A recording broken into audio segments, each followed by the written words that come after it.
Public Schools Board of Education approved changes to the Student Code of Conduct that will be put into place for the 2025-2026 school year. WIFR reporter Alyssa Kelly attended the open session to learn how this will help and impact students in District 205 schools.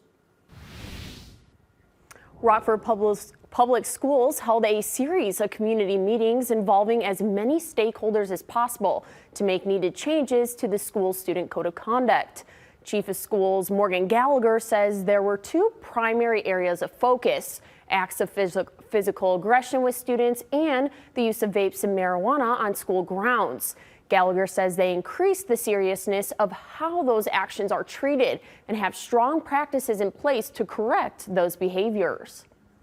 I think it will help to, raise the bar in terms of the expectations that we have for the students. But again, I think that we're also coupling that with corrective measures to make sure that we're restoring any harm that's been done when students aren't following the Student Code of Conduct.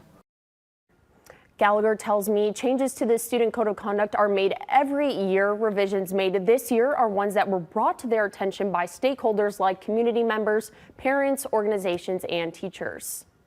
Thank you, Alyssa. Other components of the Code of Conduct include damages to property, bullying, intimidation, sexual harassment, and verbal abuse.